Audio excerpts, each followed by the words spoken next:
Muy buenas tardes, tengan todas las personas que nos siguen a través de su programa Más que Salud, aquí por la señal de Liberty. Hoy tenemos al doctor Aarón Villalobos. ¿Cómo estás, Roberto? ¿Cómo estás? Pura vida. Pura vida, en un programa más. Nos había costado un poquito, ¿verdad? Sí, coordinar a veces cuesta, ¿verdad? A veces uno se enreda demasiado en el tiempo, pero gracias a Dios hoy nos da la oportunidad de estar acá. Por situaciones de trabajo, sin embargo, hoy pudimos estar acá para llevar a cabo el programa que lo conversábamos en estos días atrás, el tema, que es complicaciones ulcerosas en los pacientes encamados. Pues sí, creo yo que sería un buen tema que habláramos un poco de los cambios que se dan en el adulto mayor, de realmente cuáles son esa evolución que va a tener la piel del adulto mayor conforme va avanzando su vida y cuáles son los riesgos que implica para eso, y no solo para el adulto mayor como paciente, sino también para los familiares, que al final también se ven muy involucrados en la situación y en la evolución del mismo. Siempre en un primer segmento hablamos de la situación epidemiológica. Nos encontramos acá en la provincia de Punta Arenas, como siempre hermosa, ¿verdad? Tenemos allá un fondo del mar, y en el restaurante Almendro, que nos facilita las instalaciones para llevar a cabo este programa. Perfecto. En el programa anterior yo le hablaba a la invitada que cuáles eran las medidas que nosotros habíamos tomado por la situación del hackeo. Del 31 de mayo para acá, como ustedes saben, nosotros sufrimos, ¿verdad?, un problema a nivel informático. Claro. Y donde se vio afectado lo que era toda la parte digital nuestra, ¿verdad? Tanto a nivel de registros médicos, radiología, imágenes médicas, laboratorio, farmacia, todos los servicios. Entonces tuvimos que utilizar los planes de contingencia. Y los pacientes, gracias a Dios, a sus planes de contingencia, las citas programadas y los procedimientos programados, pues algunos por ya, ¿verdad?, situaciones muy puntuales no se pudieron llevar a cabo, pero otros sí pudieron continuar con lo que tenían programado. Sí, creo yo que la verdad que la caja ha hecho bastante esfuerzo, ha sobrepasado la capacidad, digamos, de sus empleados, y la situación no ha sido nada sencilla. Tal vez uno al principio pensaba que iba a ser un poco más temporal, digámoslo así, y que no era tan catastrófica como realmente lo es, ¿verdad? Tal vez porque no estamos acostumbrados a este tipo de ataques, pero creo que en la medida de lo que cabe se ha paliado de una muy buena forma. Y bueno, si no es una situación es otra, y nos damos cuenta que la institución es fuerte. Sí. La institución es fuerte, ¿verdad? Primeramente hablarles de la situación actual de COVID como tal. Lo comentábamos al inicio del programa, ¿verdad? Por las semanas epidemiológicas vamos a la semana 28, cerramos la semana anterior, la 27, el día sábado. Esto inició en la semana 22, donde perdimos datos. Claro. O sea, de un día para otro nos dijeron: ¿cuántos casos activos tienen ustedes? Difícil. No teníamos cómo, ¿verdad? Ni cuántos. Con respecto a las órdenes sanitarias, igual eran digitales, y entonces junto con el Ministerio de Salud tuvimos que coordinar para volver como se estaban efectuando al inicio, de manera manual. Con un consecutivo, con la firma del ente rector, y con esto entonces pudimos, digamos, continuar lo que era la atención en las unidades diferenciadas COVID-19. A la fecha actual, te voy a contar que nosotros tenemos un total de 9 casos confirmados, casos activos, por Nexo 3, para un total de 11 casos activos. ¿Qué quiere decir esto?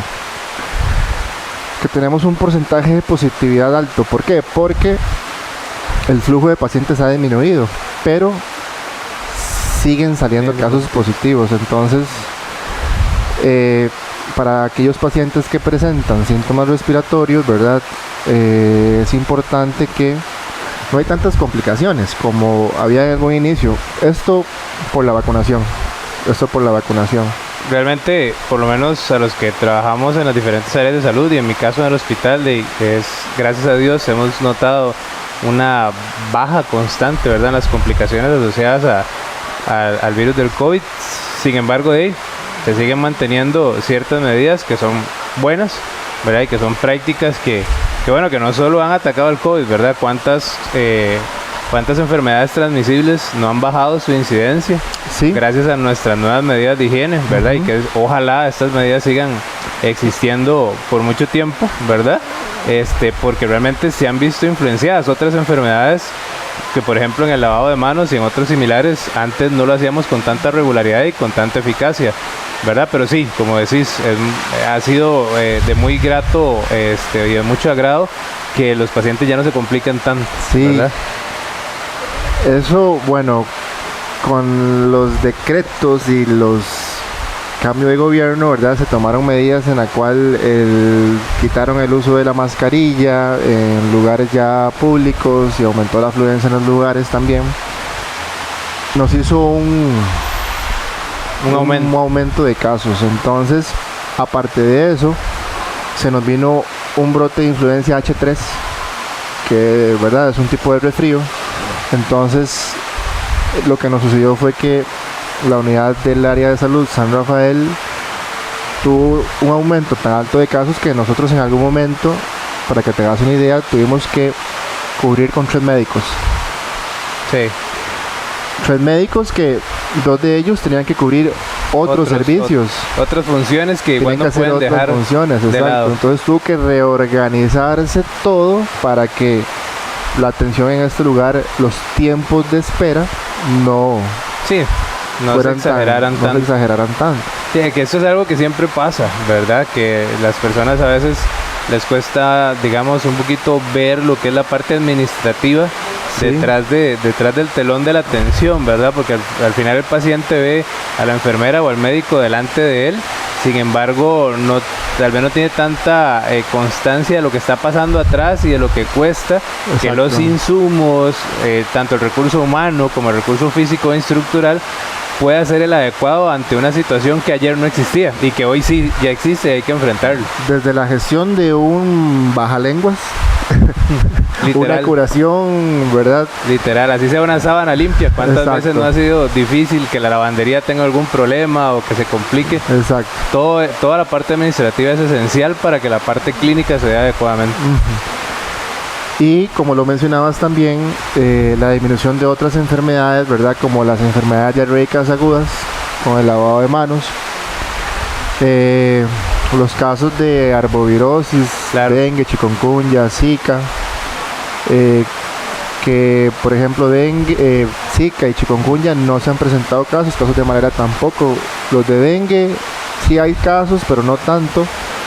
Y por ejemplo nosotros que tenemos un caso de TB, ¿verdad?, que ya está finalizando su tratamiento, estábamos por realizarle en estos días el examen de esputos una semana antes del 5º mes, como lo exige la norma, y ha evolucionado bien la paciente. Aparte de esto está el tema de las recetas, que entonces teníamos que cubrir un servicio como la unidad de COVID, y además de eso teníamos todos los pacientes con enfermedades crónicas que se quedaron sin su tratamiento. Entonces, que no podían llegar a la farmacia con su boleta. Sí, pero no tenía el acceso a la información. Porque no tenía acceso a la información. Entonces tuvimos que sacar otro profesional para hacer la reposición de estos tratamientos. Claro. Entonces, ¿cómo lo hicimos nosotros? Arrancamos de 8 a 3 de la tarde, a 10 pacientes por hora, a reponerles el tratamiento.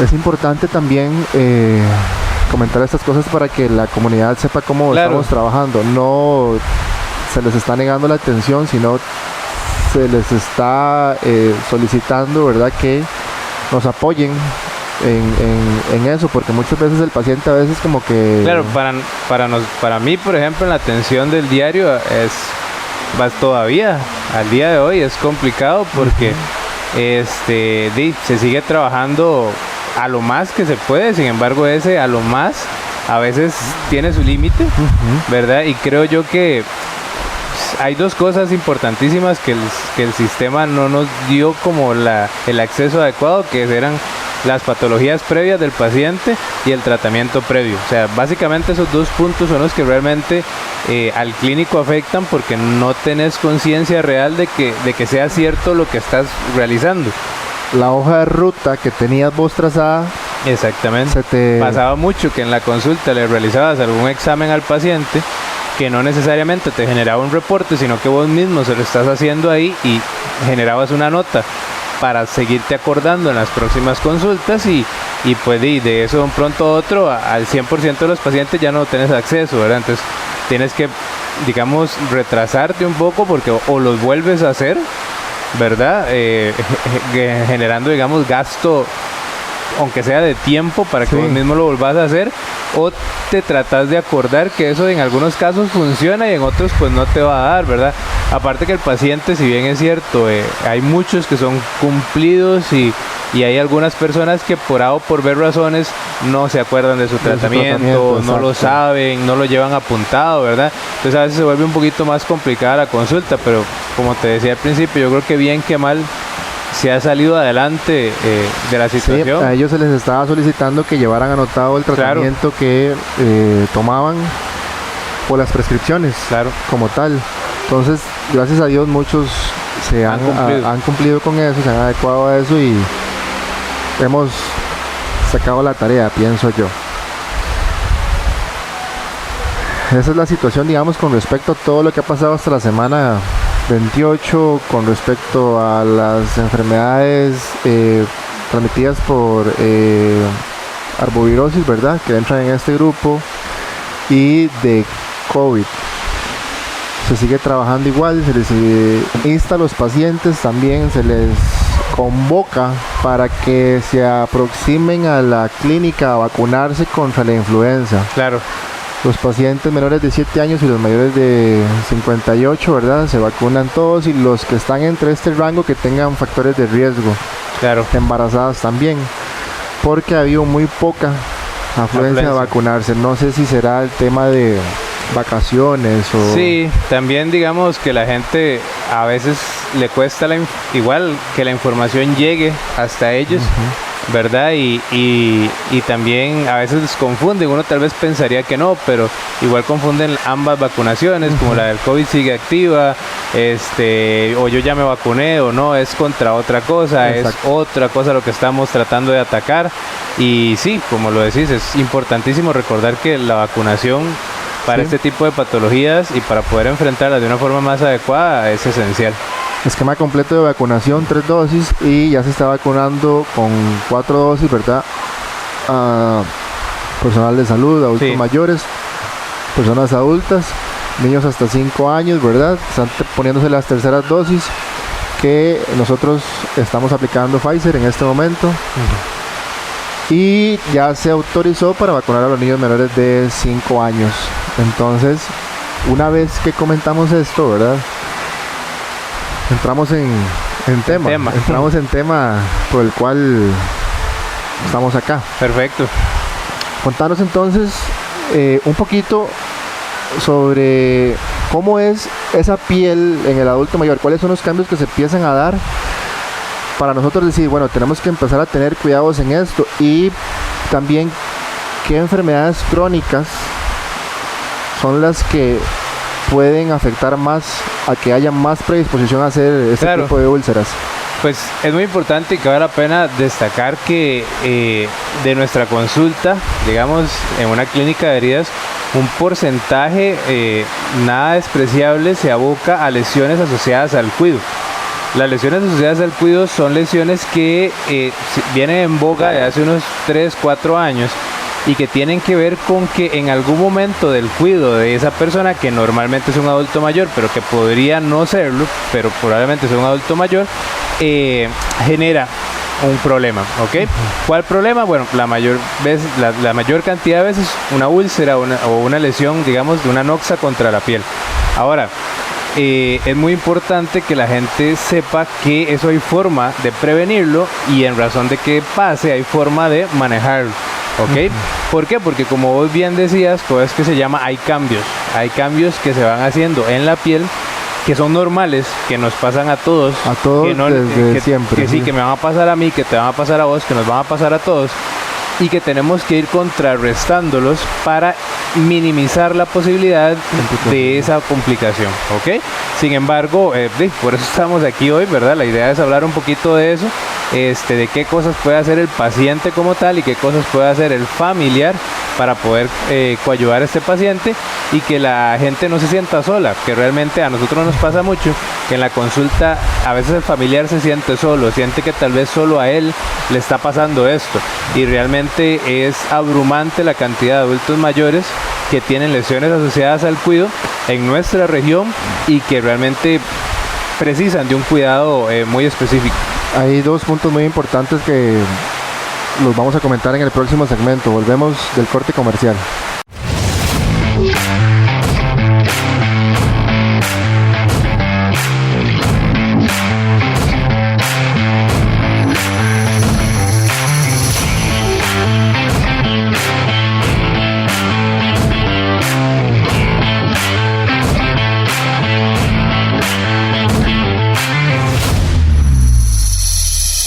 Volviendo a su programa Más que Salud, aquí por la señal de Liberty. En el segmento anterior habíamos quedado ya, habíamos entrado en el tema, ¿verdad? En las complicaciones sí. De lo que eran las úlceras en los adultos mayores.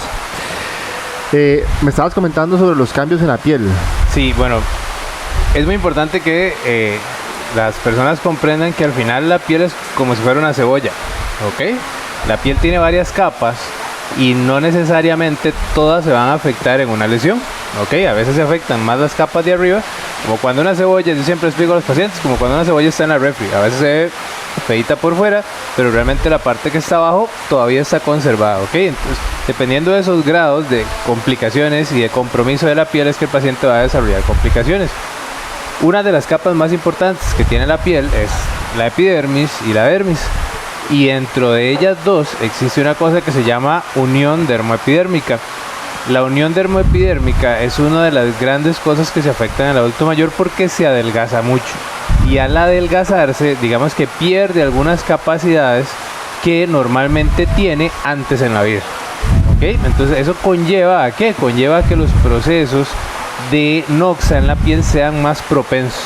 ¿Ok? Antes la gente decía que el adulto mayor le daba, a veces la gente le decía púrpura senil, piel de cebolla, fragilidad capilar. Realmente es eso, el adulto mayor va generando ciertos cambios tróficos en la piel que nos llevan a desarrollar esa patología, en algunos adultos mayores más, en otros menos, como nos pasa con cualquier enfermedad, pero que probablemente siempre lo vamos a desarrollar en algún grado.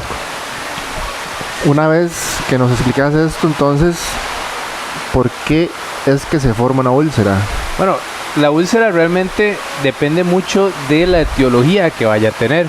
Por ejemplo, en eso que te mencionaba del gran grupo de las lesiones asociadas al cuido, hay algunas que son digamos que tienen mayor frecuencia en la presentación. La que más tiene frecuencia y la que conoce la mayoría de gente es las lesiones por presión, ¿ok? Las lesiones por presión se dan literalmente por un proceso isquémico, o sea, de falta de sangre, porque normalmente los órganos y en especial los huesos del paciente generan presión de adentro hacia afuera, que normalmente genera un proceso isquémico de falta de sangre al entrar en contacto con una superficie, o sea, un colchón. Que no necesariamente tiene que ser un paciente encamado. No necesariamente, digamos, el tema del paciente encamado se ha tratado de modificar un poquito y decirle de una forma tal vez un poquito más bonita y más adecuada, síndrome de inmovilización. ¿Por qué? Porque el paciente realmente, digamos, encamado, realmente se encasillaba literalmente estar en una cama, y un paciente que tenga una dificultad a la movilización tiene varias fases. Algunos tendrán mayor dificultad y será un paciente que pasa las 24 horas en una cama o en una silla, y algunos tendrán alguna dificultad a la movilización, pero sí podrán realizar algunos cambios de movimiento, pasarse de la cama al sillón, ayudar al familiar a que vaya al baño. Entonces es muy importante definir cuál es el grado de inmovilización que tiene este paciente, ¿verdad? A mí siempre me ha interesado, digamos, lo que es la clasificación de las úlceras por presión, que te lo comentaba ahora en la tarde. Y aquí viene una pregunta que yo tengo: ¿cuándo es que un paciente inmovilizado debe de consultar? Ok, bueno, la principal regla de oro en lo que son lesiones por presión es los cambios de posición.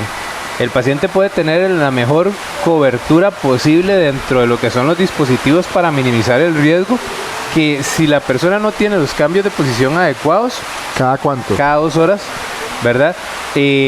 Existe el riesgo de que vaya a generar una lesión por presión. De hecho, la primera categoría de lesión por presión, de hecho, bueno, como paréntesis les digo, por eso antes se decía úlceras por presión y ahora se prefiere decir lesión por presión. ¿Por qué? Porque la categoría 1 no es una úlcera.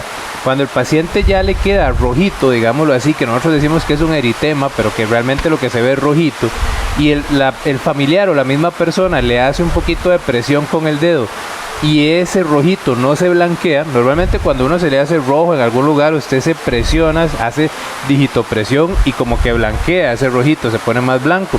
Sin embargo, cuando ese eritema no se blanquea, significa que ya hay extravasación de la sangre, o sea, ya hay un daño como tal isquémico, y esa es la categoría 1 de lesión por presión. Ahí es donde el paciente debería de consultar, o antes de.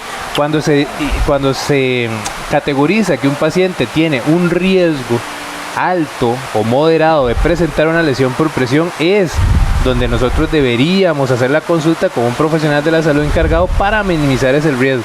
De hecho, cuando nosotros vemos pacientes que todavía no tienen una lesión por presión o similares, es el mejor momento, porque así le podemos decir al familiar: haga esto y esto y esto para que no suceda. Lastimosamente, la mayoría de veces lo que vemos son pacientes ya con lesiones ulcerosas. Sí. Entonces, una vez que nosotros notamos cambios de coloración en la piel, como nos comentabas, lo que era este color rojito, ¿verdad? Por llamarlo así, ¿verdad? Claro. Coloquialmente, el paciente debe de consultar en el primer nivel de atención. Claro, ¿verdad? Siempre, ¿verdad?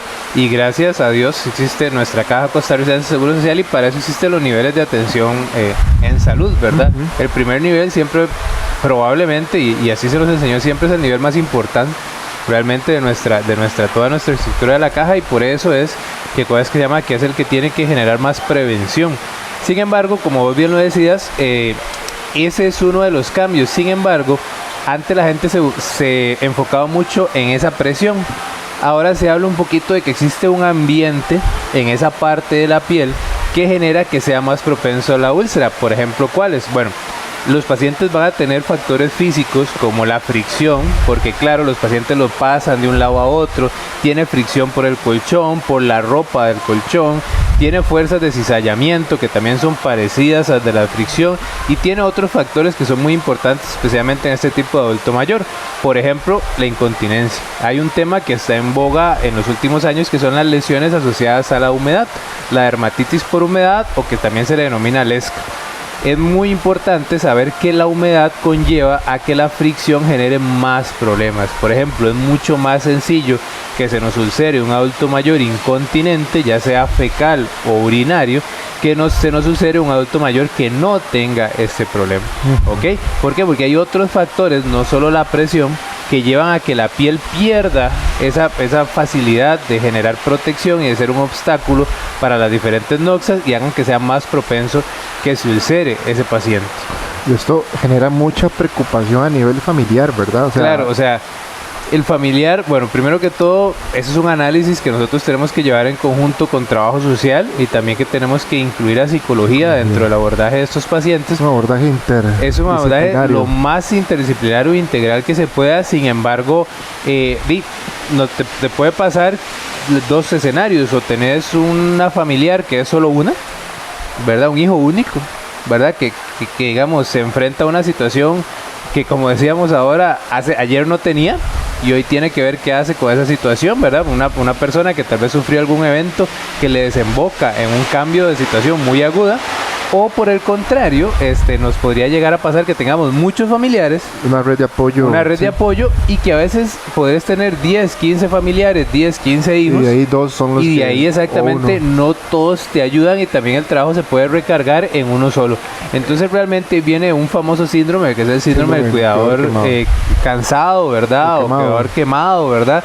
Que es aquella persona que tiene meses o años de cuidar a una persona tratando de darle la mejor calidad de vida posible, pero que sin embargo está debilitando su propia calidad de vida en merced de un segundo. De una problemática que teníamos nos va a llevar a otra, ¿verdad? Claro, ¿verdad? Porque nosotros estamos pensando tal vez, los televidentes, en que es este adulto mayor que tal vez lleva muchos años de estar en cama, pero eso le puede pasar a cualquier persona. Una persona puede tener un accidente de tránsito hoy, bueno, ni Dios quiera, pero usted y yo podríamos salir de este programa y tener un accidente de tránsito y quedar en una cama.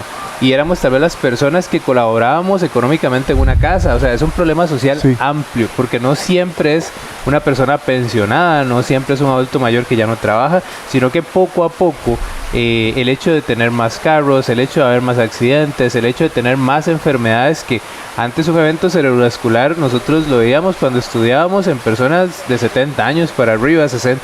Hoy por hoy vemos eventos cerebrovasculares en personas de 40, 50 años, que son económicamente activas y que realmente eran el bastión de esa casa, y que ahora no solamente le metes el hecho de que tenés que cuidarlo y darle una calidad de vida lo más adecuada posible, sino que ya no vas a tener tampoco la entrada económica que te hacía solventar tus problemas basales, que ya no tienen ni siquiera que ver con la enfermedad.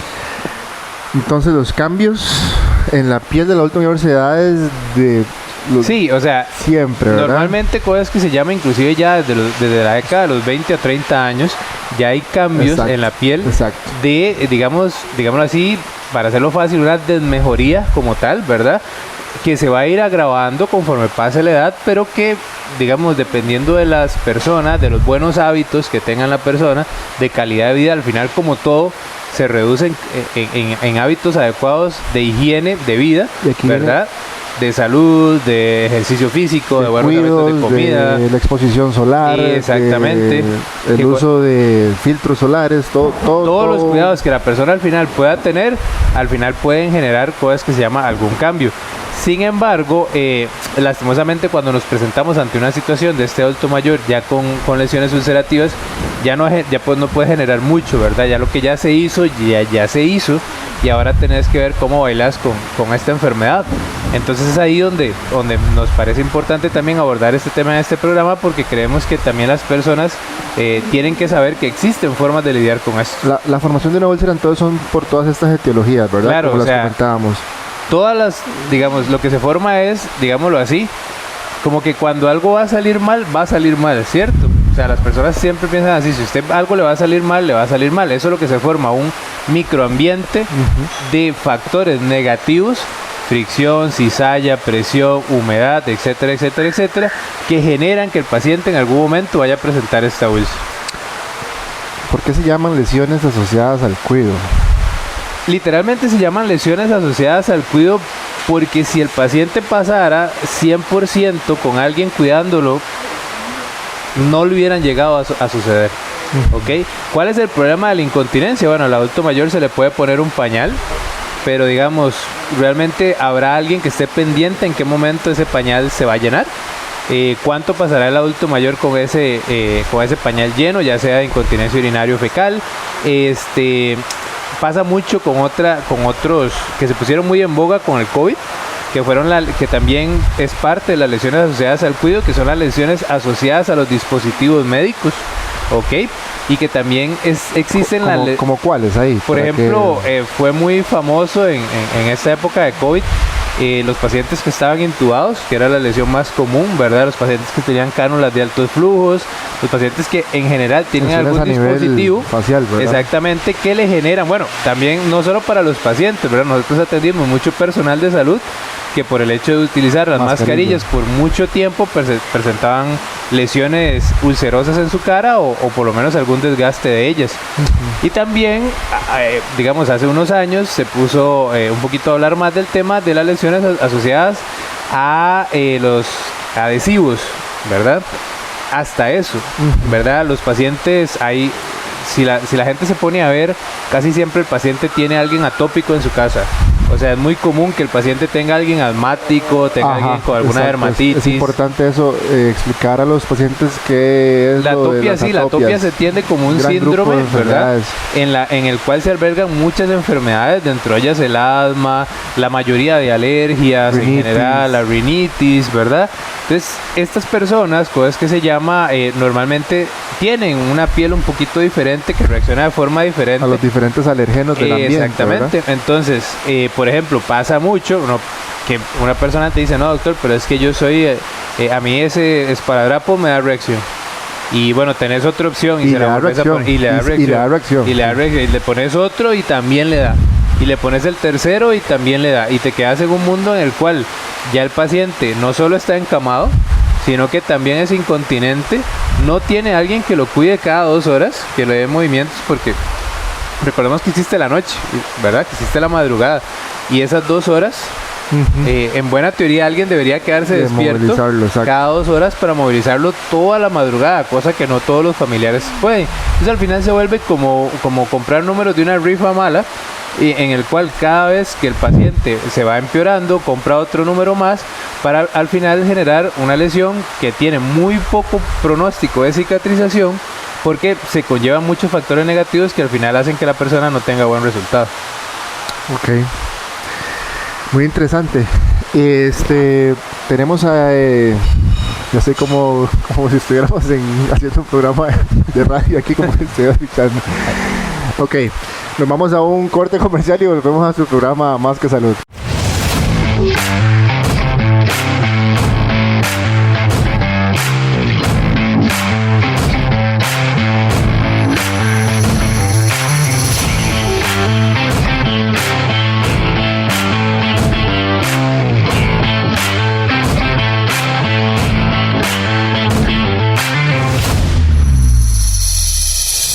Volvemos a su programa Más que Salud aquí por su señal de Liberty con nuestro invitado, el doctor Aarón Villalobos Chavarría, que es el encargado de la clínica de heridas del Hospital Monseñor Sanabria de Punta Arenas. Nos traía el tema de complicaciones ulcerosas en los pacientes adultos mayores, ¿verdad? Exactamente. Nos explicaba cuáles eran los cambios que se presentaban a piel, por qué es que se formaba una úlcera, cuáles son las lesiones, ¿verdad?, que están asociadas a esto. Y es importante saber si existe una manera de prevenir las lesiones. Entonces, ¿cuáles son esos dispositivos que nos ayudan a prevenir este tipo de lesiones? Bueno, realmente la prevención siempre es lo mejor, ¿verdad? Siempre en todos los aspectos de la medicina va a ser la medicina más adecuada, y en este no es la excepción. Algo que lo hablamos anteriormente, pero no hemos hecho hincapié, es la nutrición, ¿cierto?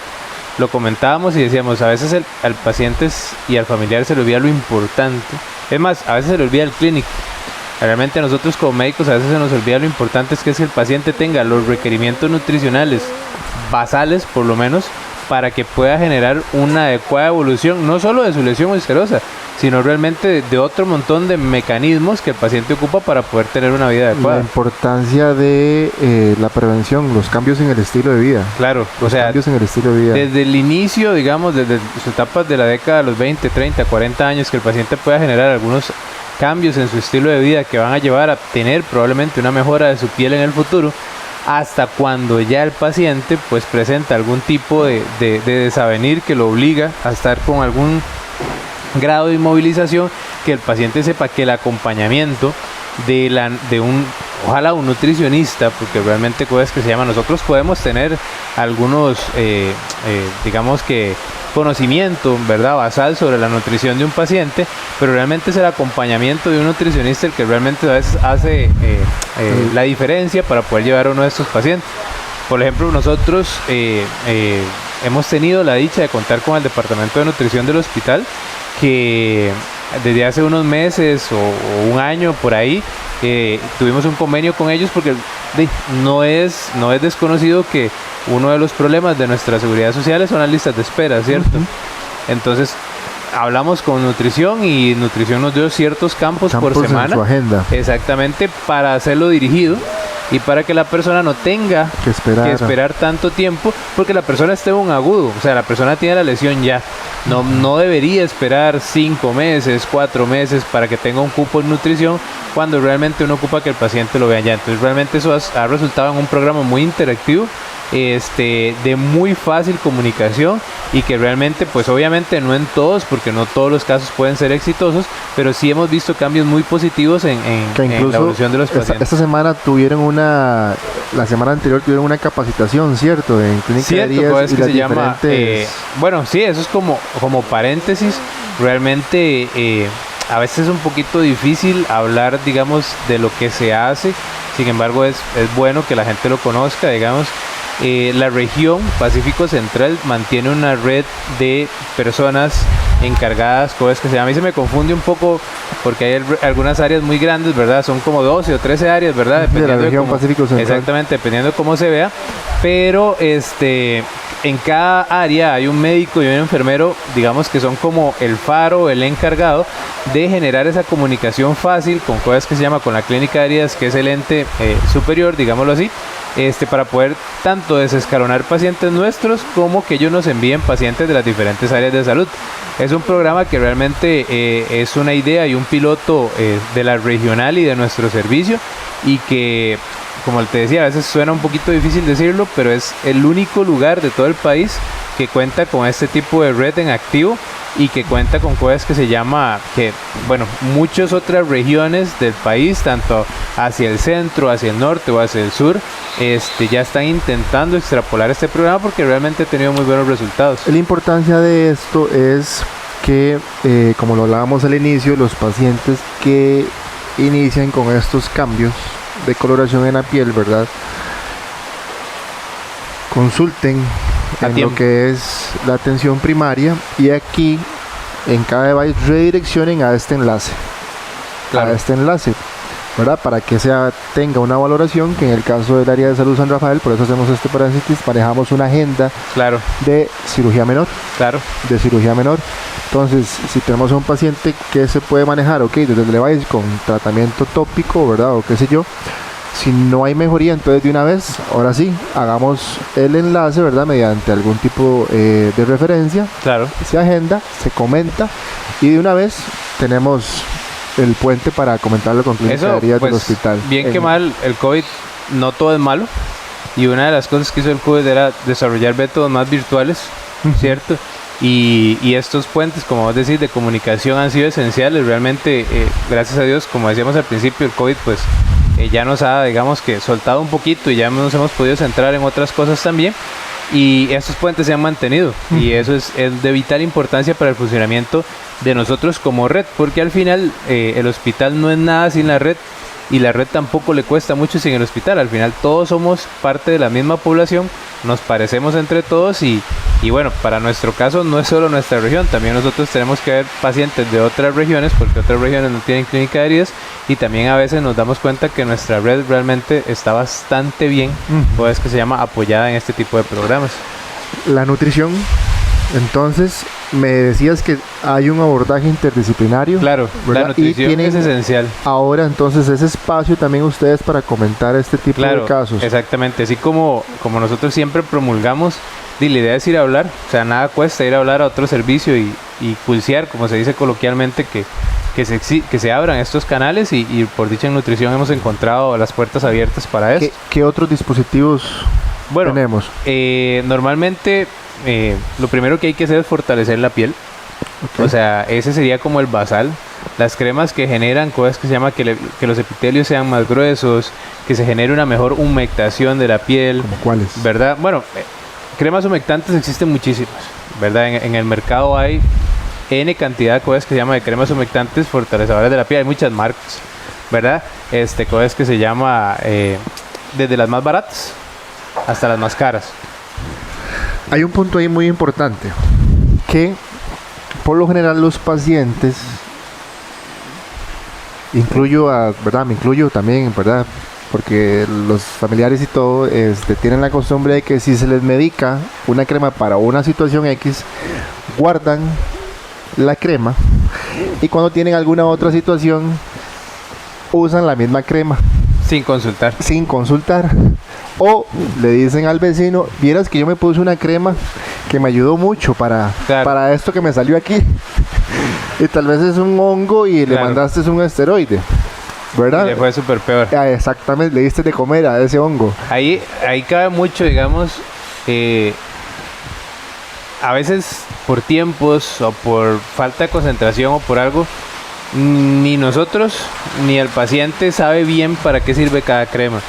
Por ejemplo, digamos, como te decía, en el mercado existen muchas, digamos, cremas humectantes, pero para nosotros existe la crema de rosas, ¿no? Si nos enfocamos a la caja, que creo que la crema de rosas es una excelente opción, cosas que se llama para manejo de cosas que se llama de la piel y la humectación de la piel. Ahora, si el paciente cree que para un eritema, que para un eczema, que para una ampolla, que para una úlcera, que para una lesión que no es para lo que la crema de rosas está hecha, entonces empieza a ver como esos malos pensamientos de mira, no es que la crema de rosas no sirve, o mira, es que esta crema es lo único que nos dan, o mira, cosa que llama, esta no es la cosa, no me está sirviendo para nada, y esto es lo único que me envían.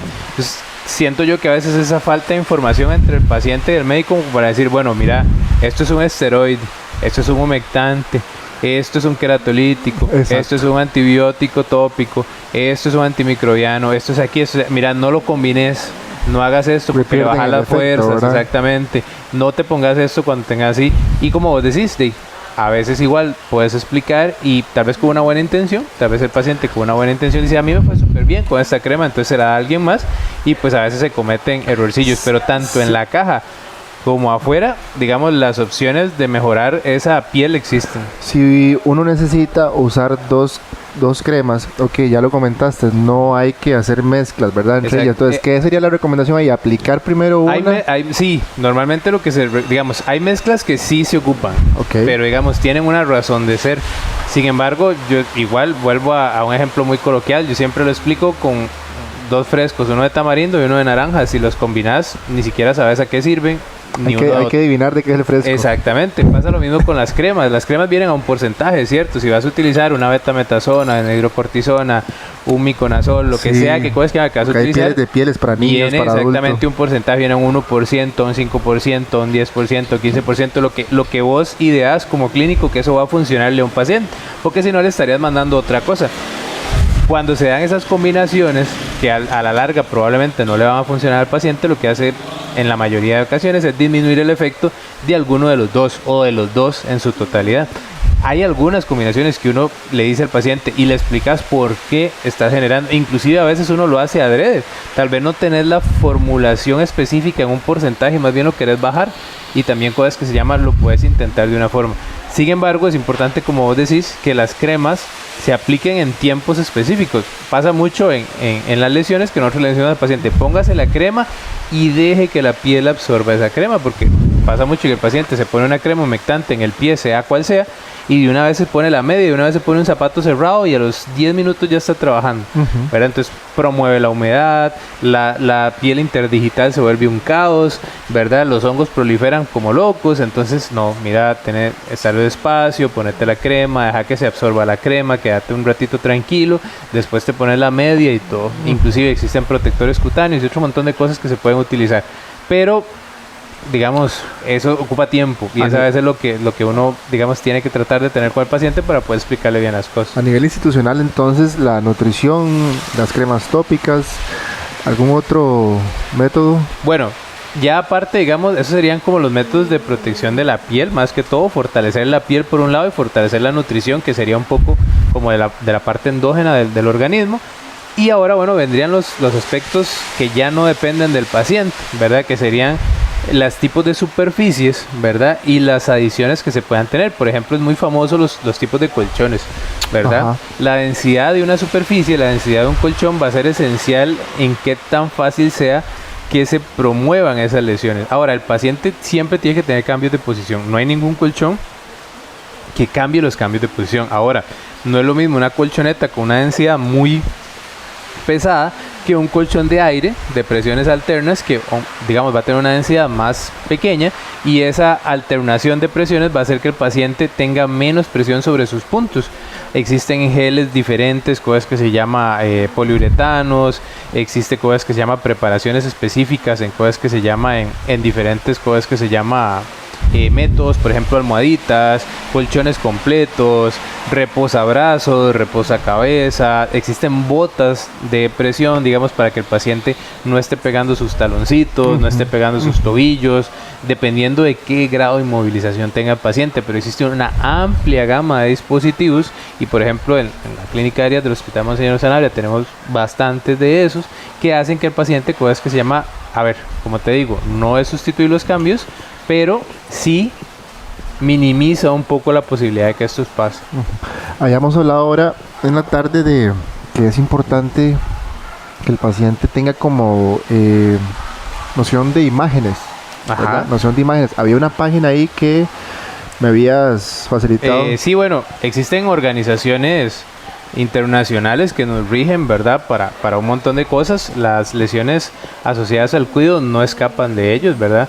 La página de la que conversábamos ahora es el antes llamado NPUAP, ¿verdad? Que es el EMPUAP, ahora se le denomina NPIAP, EMPIAP, que es el panel europeo, digamos, de las lesiones asociadas a la presión y similares. También existe el GNAUPP, que es el ente rector, pero de la Sociedad Española. Y también existe la versión, pero norteamericana, que también es que se llama rige todo lo que son las lesiones asociadas a los tejidos.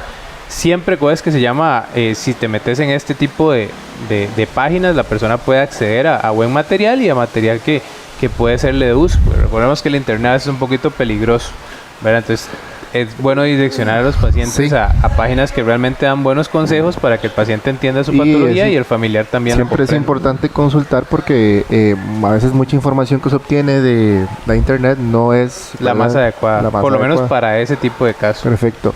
Bueno, volvemos en el próximo segmento. Nos vamos a un corte aquí en su programa Más que Salud por Liberty.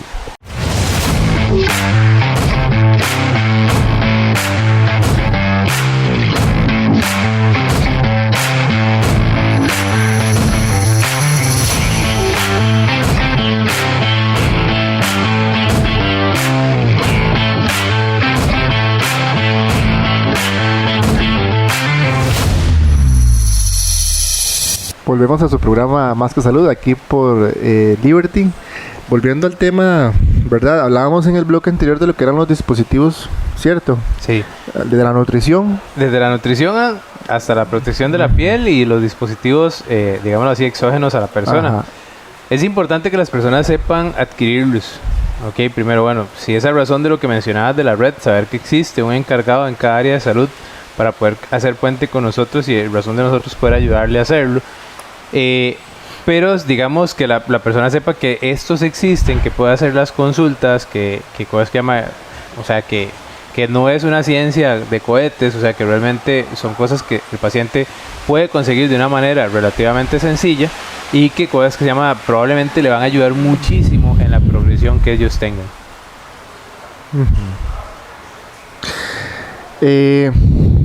La recomendación, ¿cuál sería?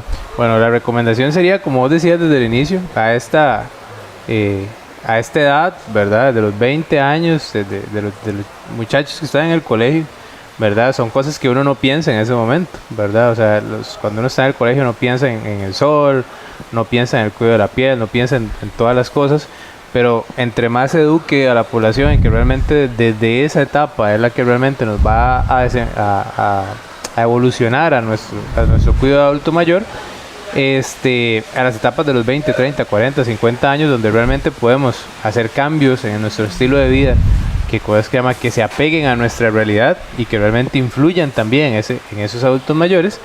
Y la recomendación no va más allá de que esto se trata de forma integral, ¿cierto? O sea, creo que lo más importante que conversamos en el programa es que las personas tienen que entender, sea familiares o sea el mismo paciente, que no están solos, ¿verdad? Y que hay un grupo de salud atrás que puede ayudar y que este grupo de salud también no es solo un médico, no es solo una enfermera, no es solo, no sé, un ATAP, no es solo una secretaria, sino que tiene que ver con todos, tiene que ver desde que lo reciben al paciente, tiene que ver con la parte psicológica, tiene que ver con su entorno social, tiene que ver con todo. El mensaje del tema que les traemos el día de hoy, el título lleva por nombre complicaciones ulcerosas en los pacientes adultos mayores, pero ¿qué es lo que hemos tratado de decirles durante todo el programa? Que la manera de prevenir estas complicaciones son desde la adolescencia. Claro. Desde la adolescencia, ¿verdad?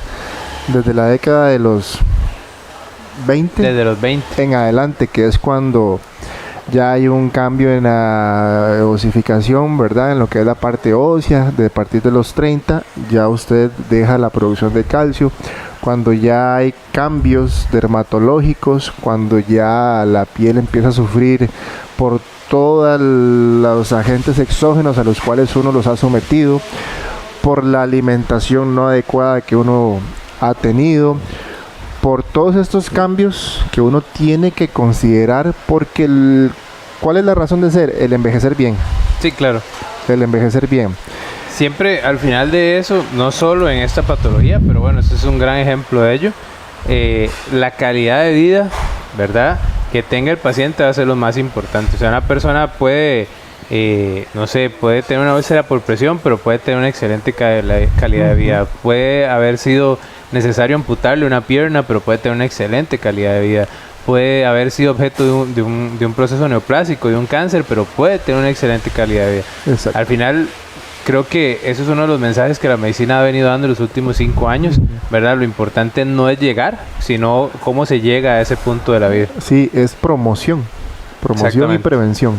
Promoción y prevención para no después paliar con las complicaciones. Claro, ¿verdad? al final pues la medicina ya de curación y después la rehabilitación, pues realmente si hay que hacerla, pues se hace, ¿verdad? Pero la medicina más barata, la medicina más adecuada y más idónea siempre va a ser la prevención y obviamente cosas que se llama, no hay forma de llegar a esa prevención si no se ocupan espacios como este promocionando los buenos ejes de esa cosa que llama esa vida. Exacto, dentro de los cambios es muy importante cuando yo le hablo a los pacientes en general la actividad física, pero la actividad física yo no me refiero a que tienen que correr a sol y arena, claro, ni meterse a un gimnasio, ¿verdad? No, la actividad física, ¿qué es lo que dicen los artículos? 30 minutos al día, claro, 5 veces a la semana. Es que es muy importante que el paciente tenga en cuenta su basal, ¿verdad? Su trófico, digamos, de ese momento, porque a nosotros nos pasa mucho, pasándonos un poquito del tema con pie diabético, ¿verdad? Que el paciente empieza a correr, empieza a caminar largas distancias, ¿verdad? Ojalá con un pie que ya tiene ciertos grados de deformidad o de lesiones, y el paciente termina generándose un mal, ¿verdad? Así es tan importante como, tal vez ahorita ya no se hace tanta promoción de eso, sin embargo, hace algunos años me acuerdo que había tantas carreras, tantos runners, tanto este tipo de cosas que se hacía mucho énfasis en la necesidad de un examen cardiológico previo, ¿verdad? Porque habían habido tantas tragedias, ¿verdad? Una seguidilla de personas que se complicaron en una carrera que se hizo mucho énfasis en esto. Bueno, igual pasa no solo para los pacientes cardiópatas, sino que pasa para una evaluación general.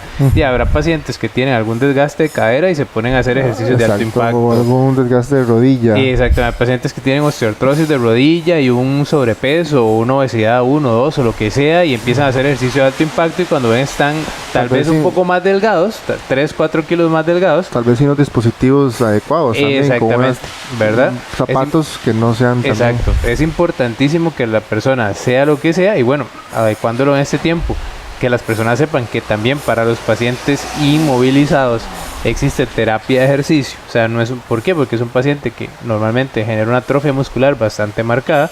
Digamos, el ejercicio, aunque uno esté inmovilizado, siempre va a ser importante. O sea, el ejercicio nunca va a dejar de ser importante, porque el ejercicio genera muchos cambios en el mecanismo normal del organismo para que esa homeostasis, o sea, ese equilibrio, se mantenga.